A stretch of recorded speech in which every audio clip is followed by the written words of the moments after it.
संस्था। ठीक है, यहाँ पर हम लोगों को जानना है बाबू बाबर के बारे में। किसके बारे में? मुगल वंश का संस्थापक बाबर के बारे में जानना है। यहाँ पर है कि बाबर का पूरा नाम जहीरुद्दीन मोहम्मद बाबर था। क्या नाम था जी? जहीरुद्दीन मोहम्मद बाबर। कोई दिक्कत? कह रहा है मुगल वंश का संस्थापक बाबर। बाबर का वास्तविक नाम था जहीरुद्दीन मोहम्मद बाबर। बाबर का जन्म 14 फरवरी 1483 को फरगना के एक छोटे से राज्य में हुआ था, जो अभी कहाँ है जी? उज्बेकिस्तान में है। कहाँ है? उज्बेकिस्तान में। ठीक है, कोई दिक्कत? किसी को कोई प्रॉब्लम? चलिए, उसके बाद में यहाँ कह रहा है कि उसके पिता उमर शेख मिर्जा कौन थे जी? तैमूर वंश के वंशज थे, यानी तैमूर के वंशज थे। तैमूर का नाम सुना है ना? तैमूर लंगड़ा होके चलता था बेचारा। ठीक है, तथा माता कुतलुग निगार खानूम। क्या नाम था माता का? मंगोल वंशज थी, जो चंगेज खान के वंश से संबंधित थे। ठीक है, यानी यहाँ पर उमर शेख मिर्जा पिता और कुतलुग निगार खानूम माता और उनका वंशज बाबर। ठीक है, तो यहाँ पर मंगोल राज यानी चंगेज खान के वंशज और तैमूर वंश दोनों को मिलाकर एक नया वंश का उदय हुआ, मुगल वंश का। ठीक है, तो दिक्कत तो चंगेज खान के बारे में, चंगेज खान भी कोई बढ़िया आदमी नहीं रहा। हिरात बगदाद और ओसनिया का मतलब है कि चंगेज खान हिरात बगदाद और ओसनिया 3 जगह पर युद्ध आरंभ किया था। उसमें प्रत्येक दिन काउंटिंग होती थी। 1 लाख लोगों को मारना था हर रोज। शाम तक सूर्यास्त तक काउंटिंग होता था, गिनती। जब तक 1 लाख लोग नहीं पूरा होते थे, फिर से युद्ध शुरू हो जाता था। युद्ध बंद नहीं, सारा नियम एकदम खत्म हो जाता था। वहां पर था कि बाबू 1 लाख लोगों को काउंटिंग करना है, मारना ही मारना है, 1 लाख लोगों को मारना है। इसमें कोई दिक्कत नहीं है, कोई प्रॉब्लम बाबू? अब इसके बाद आइए, कैसे शासक बना। फरगना देखिए अपने मैप पर, यहाँ है समरकंद, पेशावर, काबुल, गजनी और उसके बाद में लोदी वंश यहाँ था। अरे 1494 ईस्वी में पिता की मृत्यु के बाद 11 वर्ष की उम्र थी। कितने समय के लिए? फरगना का शासक बना। लेकिन जैसा ही राजा बना, उसके ही राज्य में युद्ध आरंभ हो गया।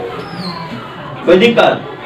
अब चलिए, कहने का मतलब है 1494 में समरकंद को जीतने का प्रयास किया था, लेकिन नहीं जीत पाया। 1497 में समरकंद को जीता 100 दिन के लिए। कितने दिन के लिए? फिर पुनः उसे समरकंद हारना पड़ा। फिर 8 महीने के लिए शासन किया, यानी बार बार जीतता था, वह आगे बढ़ता था। ठीक है, बेचारे के साथ बहुत खतरनाक स्थिति थी। जैसे ही आगे बढ़ता था, तेरे पीछे से फिर सब व्यवस्था करके टाइट रहता था। सब कहता था कि ना मन में तुम आगे बढ़ खाली, उसके बाद में पीछे से हम लोग आ रहे हैं। तो जैसे ही आगे बढ़ता था, ये को जीत के तरह पीछे जाकर वो सब हमला कर देता था लोग। तो ये आगे से जीतता था, तरह पीछे वाला हार जाता था। ठीक है, यही समस्या बेचारे के साथ रही। कहा कि बाबू अब इधर न चल के अब दूसरा देश की ओर प्रस्थान किया जाएगा, पीछे की तरफ लड़ाई नहीं करनी है। कोई दिक्कत?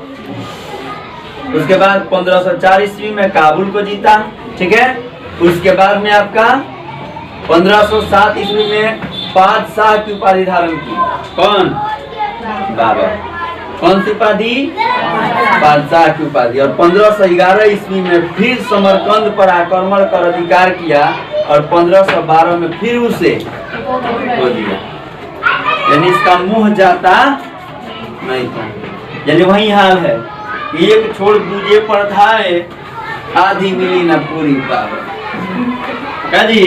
पूरी मैंने बाबू जो लगन चल रहा है, दिमाग में पूरी घूम रहा है सबका। पूरी यानी बुनिया, जिलेडी जिलेडी नहीं याद रहे, आगे पूरी बुनिया तुम लोग समझ में आता है। पूरी बुनिया जिलेडी सब खाने वाला चीज है, समझा करो। ठीक है, कोई दिक्कत? यहाँ तक इसका यानी 1512 तक ये समरकंद के चक्कर में बेचारा रहा। उसी में रहा, लेकिन समरकंद से बेटाया बाबू अभी शकरकंद खाएगा। ठीक है, छोड़ो भी पहले, घर जाकर मोबाइल पे लिखिए बाबर का भारत अभियान। उसके बाद में कहा कि बाबू इस समरकंद के चक्कर में शकरकंद बन गए हैं। ठीक है, बाबर 1512 ईस्वी में एकदम समरकंद का टेंशन छोड़ दिया, बाबू शकरकंद बना देगा सब। इससे अच्छा है कि बाहर निकल जाओ, चलो भारत के तरफ, वहीं कुछ दिमाग लगाया जाए। ठीक है, तो 1519 ईस्वी में भारतीय सीमा क्षेत्र बाजौर और भेरा को जीता था सबसे पहले, और 1519 में पेशावर को, और 1520 में बाजौर भेरा पंजाब के सियालकोट पाकिस्तान तक के क्षेत्र को जीता था। ठीक है, क्योंकि यहाँ पर छोटे छोटे राज्य थे, आराम आराम से जीत लेता था। ठीक है, लेकिन ये फायदा किया था कब, जब सिकंदर आया था। सिकंदर आया था तो ये छोटे छोटे राज्य फायदा दिए थे, समझे। सिकंदर आया बेचारा एगो को जीता था, लेकिन दूसरा का खड़ा रहता था। बाबू आओ अभी हमारा क्या जनाब का जी, सिकंदर उससे लड़ाई करता था तो खैर वो हार जाता था। ठीक है, यानी भारत का छोटा छोटा सब था राजा, हार जाता था लोग सिकंदर से, लेकिन कुछ तो सेना को तो मारता था। धीरे धीरे बाबू उसके सेना में एक भी नहीं बचा था जिसका हाथ पैर मुंह नाक सीधा हो। कई को सूप ने किया बना दिया था सब, किसी का हाथ नहीं था, किसी का नाक नहीं था, किसी का कान कटा हुआ था। ठीक है, पता चला कि उसके बाद में उसकी सेना ने हाथ खड़े कर दिए कि अब हमारे बस की बात लड़ाई करनी नहीं है। ठीक है, कोई दिक्कत। तो यहाँ पर देखिए 1524 ईस्वी में इसने लाहौर सहित लगभग पंजाब के पूरे भाग को जीता था। कोई दिक्कत। पानीपत के प्रथम युद्ध के लिए बाबर को निमंत्रण पंजाब का सूबेदार, हम लोगों के देश में महागद्दार दौलत खां लोधी। ठीक है, ये बाबू लोधी वंश का ये भी था, लेकिन जैसे रामायण में जानते नहीं है, घर के भेदी लंका ढाए, घर का भेदिया अगर मिल जाएगा ना तो लंका जैसी बड़ी सी राज्य ढह गई, तो कोई भी किसी का भी घर टूट सकता है। घर के लोग बताते हैं। ठीक है, चोरी होता है उसके पीछे तो लोगों की मेहनत होती है। जब तक कोई बताएगा नहीं कि ये सामान यहाँ है, तब तक कैसे पता चलेगा। बाबू हल्ला मत करो, वीडियो में लोग कहेंगे कि बड़का बच्चा सबको पढ़ाते हैं कि बकरी चराते हैं समझता नहीं ऐसा। ठीक है, तो इसको कौन बुलाया था जी, पंजाब का सूबेदार था, क्या नाम था, दौलत खां लोधी वंश। देखिए इब्राहिम लोधी का चाचा आलम खां लोधी तथा मेवाड़ के शासक राणा सांगा ने दिया। देख लीजिए, इब्राहिम लोधी का चाचा आलम खां और पंजाब का सूबेदार दौलत खां लोधी और राणा सांगा मेवाड़ का शासक था। ठीक है, ये सभी लोग मिलके बुला दिए बेचारा को, कहे कि आइए हम लोग सपोर्ट करेंगे पीछे से, यही लोग को सपोर्ट कर दिया था। बाद में इन्हीं लोग का मर्डर कर दिया। कहा कि बाबू रे ये अपना घर के नहीं खसल भल तो हमार हुई हो सन, अरे कनिए के बात। ठीक बा, बाबर कहा कि बाबू सुतले में बात दे, कहलू तो बात दे सुतले में लोग कर नहीं सके। सबको खूब आदर सत्कार किया, घर में बैठा है, कहा बाप रे पूरा इज्जत खातिरदारी कर, पूरा खिया चूस के बाबू खूब खिलाया, सब राती के सुतले में जगह धरा दिया। कहा कि यही लायक है तू लोग, जब तू अपने भतीजा का नहीं हुआ तो तू मेरा हो सकता है, इसलिए बाबू जगह धर ले, तू लोग फिर हमको भी दूसरा को बुलवा के हमको हरवा देगा। यही हाल है, इसीलिए घर के बातों को घर में ही रखना चाहिए, बाहर नहीं लेके जाना चाहिए। ठीक है, पानीपत का युद्ध 1526, खानवा का युद्ध 1527, चंदेरी का युद्ध 1528 और घाघरा का युद्ध घाघरा का युद्ध ना हुआ, घाघरा जगह का नाम है, समझ गए ना। अब वो ये लगे गाना नहीं याद पड़ा कौन क्या जी, याद नहीं किया। अच्छा हम रहे तो याद आ जाए।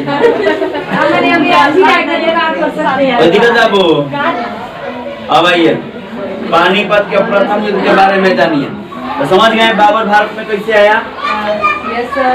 यानी लोधी वंश के कुछ गद्दार लोगों के कारण वे लोग अपने राजा बनने के चक्कर में उसको बुलाए हैं।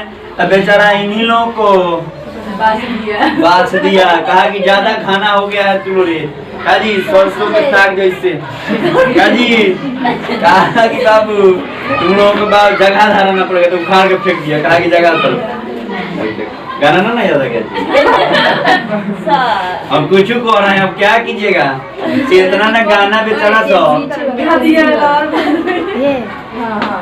क्या हो गया, इतना ना गाना हो गया कि बाबू जो चिनाम घर रहे तो आप लोग का दिमाग वही में घूम जाए। सरसों के साग में आप लोग को उधर हो गया है, कोनो बात नहीं, तो पालकी का साग कहेंगे कल से। अब देखिए तो पानीपत का प्रथम युद्ध कब हुआ था जी? 1526। ठीक है। अब देखिए पानीपत का वास्तव जहाँ 12वीं शताब्दी के बाद से उत्तर भारत पर नियंत्रण को लेकर कई निर्णायक लड़ाइयाँ लड़ी गई। ये था पानीपत का क्षेत्र, पंजाब। पानीपत के प्रथम युद्ध में ही भारत में मुगल साम्राज्य की नींव रखी। कोई दिक्कत कह रहा है कि इसी युद्ध में सबसे पहले मुगलों ने बारूद, अग्नेयास्त्रों और तोपों का प्रयोग किया। ठीक है। अब देखिए बाबर जब आया 125 गो फोर्स को लगा दिया। कै गो? 125 को। 125 गो फोर्स आगवा ऐसे एकदम भोमा जैसा निकला था, लेके सब खड़ा था। ठीक है। दू गो हाँ कमाल का, ठीक है। ये सब तुपची था उसका। ठीक है। और उसके बाद में ये लोग गया जब, कौन जी? इब्राहिम लोधी गया था, अपना पूरा फोर्स ले गया था, हाथी उठी लेके गया था आगे एकदम डांडा उड़ा के। और जैसे देखा कि ये फोर्स है 125 को, पिता हमारी हथिया पर से कुचल देगी, कहा कि बस खुद जीत गए हैं। वो लोग कहा पता है बाबू ये कौन हथियार हो रही, तो घुमा लेके खड़ा होने से आगे, समझ गए।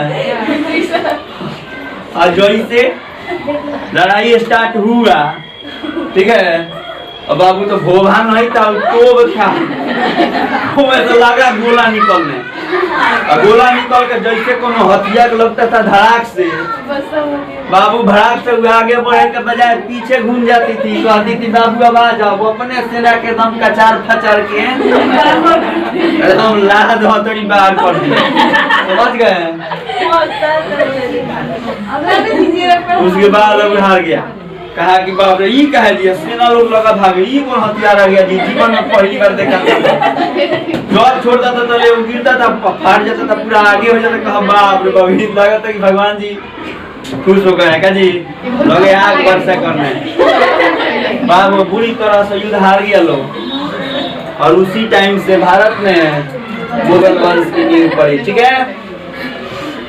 देखिए पानीपत का प्रथम युद्ध बाबर और दिल्ली के लोधी वंश के सुल्तान अब्राहम लोधी के बीच। ठीक है। इस युद्ध में कौन जीता था? बाबर। कोई दिक्कत?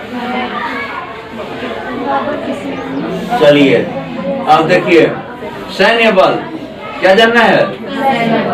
बाबर की सेना में 15,000 सैनिक, 20 से 24 तोपें थी। इब्राहिम लोधी की सेना में लगभग 80,000 से कितना 1 लाख सैनिक और कम से कम 1,000 हाथी थे। वह भी बाबर की सेना, बाबर की सेना है। बाबर की रणनीति, पानीपत के प्रथम युद्ध में बाबर ने उज़्बेकों की युद्ध नीति, तुगलमा अर्धचंद्राकार नीति तथा तोपों को सजाने में उस्मानी विधि, कौन विधि? यानी रूमी विधि का प्रयोग किया था। इसके बारे में क्या चीज है, चलिए आपको अभी हम रुके दिखा रहे हैं। ठीक है। इसमें कौन दिक्कत? तो इसमें अर्धचंद्राकार कहे का मतलब है कि यानी चंद्रमा का तरह सेना को सजा दिया था, पूरा लाइन बाय लाइन करके, कोई पारे नहीं कर पा सकता है। ठीक है। इसमें देखिए तोप का नेतृत्व कौन किया था जी? भागो मत, भागने नहीं देंगे तुमको। उस्ताद अली और मुस्तफा खां 2 गो तोपची थे जिन्होंने पूरे युद्ध को अंजाम दिया। कोई दिक्कत? सबसे पहले तोप चलाने का काम ये लोग किया था। कोई दिक्कत? तो कैसे हारा ही जान गए हैं। चलिए इसके बाद में आइए पानीपत का प्रथम युद्ध है। इसी युद्ध के कारण वो हार गया था। कौन? अब आइए, कहने का मतलब है पानीपत का प्रथम युद्ध जीतने के बाद बाबर ने जनता में चांदी के सिक्के बंटवाए, जिसके बाद उसे कलंदर की उपाधि दी गई। कौन सी उपाधि? कलंदर। कलंदर की उपाधि किसे दी गई जी? बाबर को। कब? यानी युद्ध जीत कर 1526 इसने युद्ध जीता। उसके बाद में वहाँ के लोगों में चांदी का सिक्का बंटवा दिया। बाहर जाएगा? अरे कदा अभी तू 4 क्लास में पढ़ता है, बाहर कैसे चल जाएगा?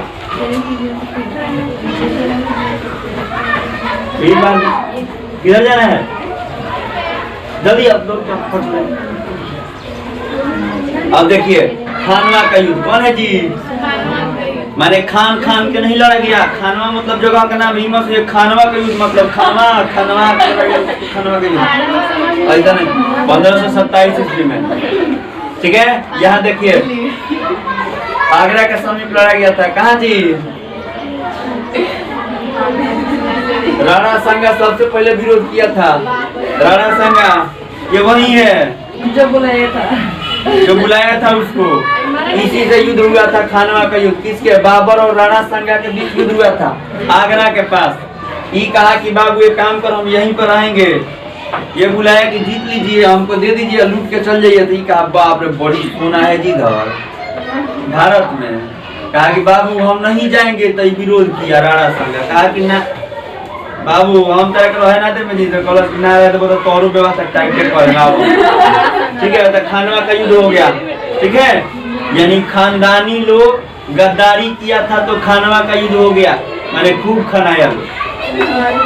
बाबर और राणा सांगा के बीच हुआ था। का जी कोई दिक्कत? इसमें कौन जीता था? बाबर। क्योंकि भाई तो मेन जो शासक था वही नहीं था, तो बाकी वाले लोग का बातें छोड़िए। ये जो सूबेदार था इन लोग को कौन पूछता है? का जी जब राजा हार गया तो इन लोग को किस खेत की मूली है? अब आइए और कहे का मतलब है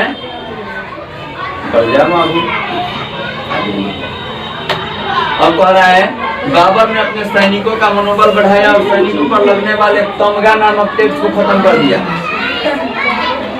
सैनिक पर कौन सा टैक्स लगा था? तमगा।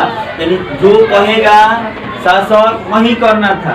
लेकिन ये क्या किया कि हटा दिया। कहा कि बाबू सेना का मनोबल गिर रहा है, तो कहा कि हटा देंगे, टैक्स नहीं देना है आप लोग को। जितना पैसा मिलेगा सब एकदम ले दे कर बैठ जाना है। तो सैनिक सब एकदम चालाक हो गए, खुश हो गया। कहा कि बड़ी बढ़िया काम किया, अब हम मुताबिक लड़ेंगे।